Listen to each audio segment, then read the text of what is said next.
નમસ્કાર મિત્રો, હું રાકેશ હિરપરા, પ્રદેશ મહામંત્રી આમ આદમી પાર્ટી ગુજરાત।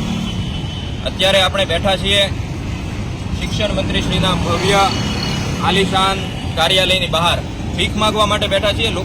લોકો પાસે યાચના કરવા માટે બેઠા છીએ, કારણ કે આ ભાજપના શાસકો પાસે ભ્રષ્ટાચાર કરવા માટે પૈસા છે, પણ બાળકોની શાળા સાફ રાખવા માટે, શાળામાં સફાઈ કર્મચારીઓ મૂકવા માટે અને શાળા સફાઈની ગ્રાન્ટમાં વધારો કરવા માટેના પૈસા નથી।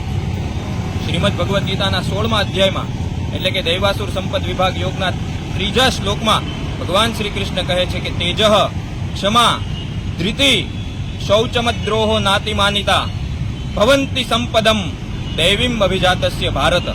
એટલે કે ગીતામાં પણ આંતરબાહ્ય શૌચ, શારીરિક સ્વચ્છતાનું મહત્વ ગણાવવામાં આવ્યું છે। એના માટે અમે છેલ્લા 3 વર્ષથી સંઘર્ષ કરી રહ્યા છીએ, વિરોધ કરી રહ્યા છીએ, રજૂઆત કરી રહ્યા છીએ, લડી રહ્યા છીએ કે શાળામાં, ગુજરાતની તમામ સરકારી શાળાઓમાં કાયમી સફાઈ કર્મચારીઓ મૂકવામાં આવે અને ન મૂકવામાં આવે ત્યાં સુધી શાળા સફાઈની ગ્રાન્ટમાં વધારો કરવામાં આવે।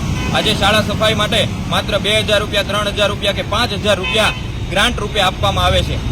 આટલા રૂપિયામાં દર મહિને વસ્તુઓ પણ લાવવાની છે, એટલે કે ઝાડુ, કટકા, પોતા અને કેમિકલ એટલે કે લિક્વિડ લાવવાના અને એને સાફ સફાઈ માટે જે કાંઈ વસ્તુઓ લાવવાની, આટલી મોંઘવારીમાં આવડી મોટી શાળા 2000, 3000, 5000 રૂપિયામાં કેવી રીતે સાફ રહે?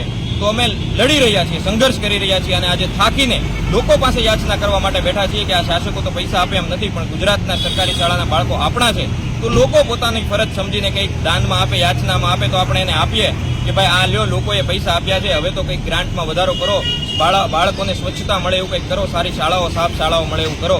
તો અમે ઈશ્વરને પ્રાર્થના કરીએ છીએ કે આ શાસકોને સદબુદ્ધિ આપે અને ગુજરાતના બાળકોની સરકારી શાળાઓ સાફ રહે, સ્વચ્છ રહે એવી પ્રભુને પ્રાર્થના કરીએ છીએ। આભાર। જય હિન્દ, જય જય ગરવી ગુજરાત, વંદે માતરમ।